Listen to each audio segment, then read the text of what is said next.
The reason Les Misérables is so impactful for many people, including myself, is because it's the question of, can people change? It's based on the life story of two people, Jean Valjean and Javert.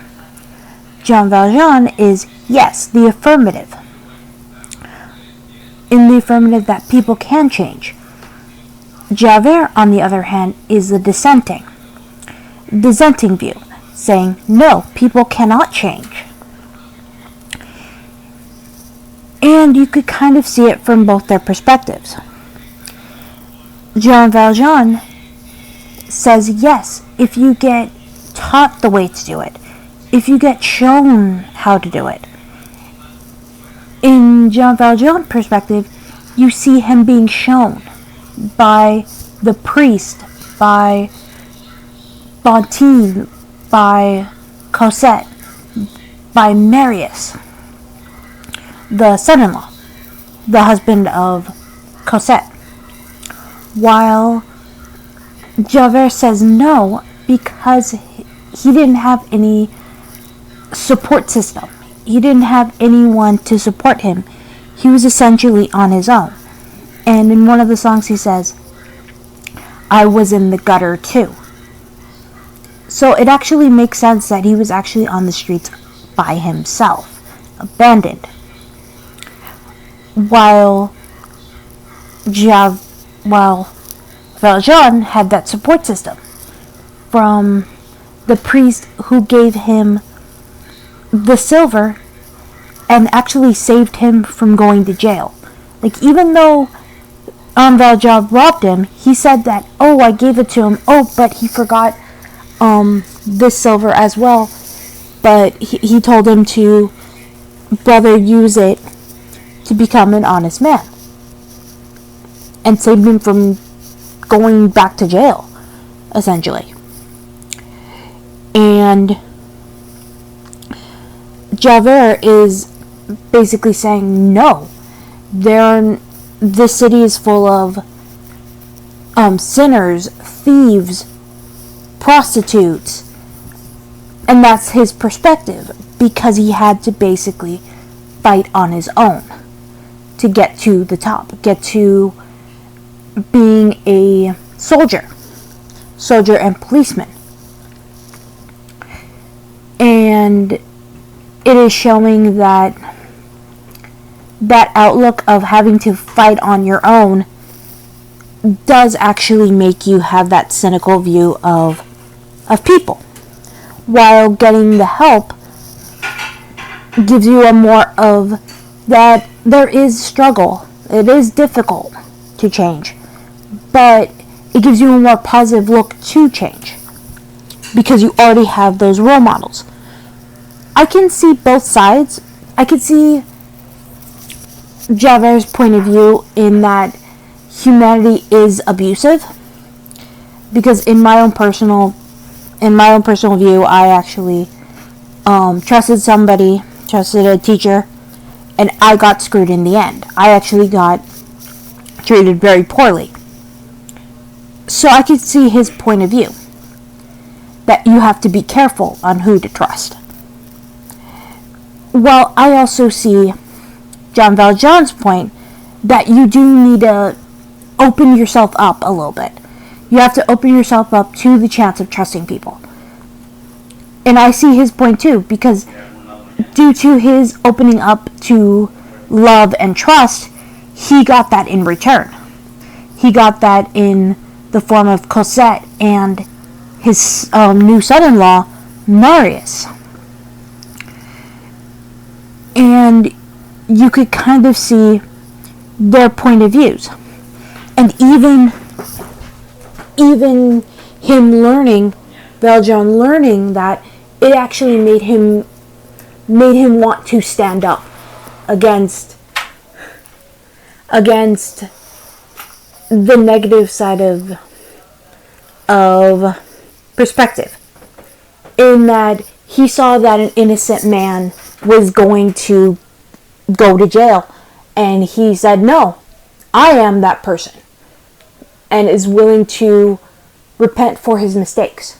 Like, he even made mistakes with Fantine because he basically ignored her side of what happened by just discarding both of them and not wanting to hear it and letting the foreman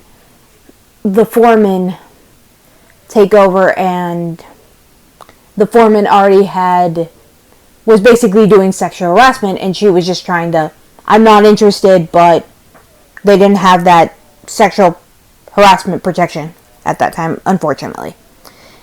And so he was already not on her side anyway. And then when he actually saw that, talking to Fantine, that all she really wants is to protect her daughter and raise her daughter. That's it. And do what's best for her daughter. He actually fell in love with her and fell in love with the daughter, raising her as his own and making that vow that I will protect her and love her to the best of my ability. Nothing negative will come to her. And he also has and with Javert, he's like having that sense of, I have to put duty because everybody's a sinner. I have to be more pure than the common folk. I have to be more righteous than the common folk because they're all sinners in his eyes. He kind of has the perception of Frollo from The Hunchback of Notre Dame, where they had that feeling of like, they had that superiority because they had to be like, I have to be the more righteous than the common folk. I have to be the more pure in this sense. And it actually has sense in their deaths. In Jean Valjean's death, you see how he dies. He dies with his family. He dies with, like, he tries to run away and be alone at the church to die. And I think, but because he helped Marius by bringing him to the hospital when he got shot down, but his friends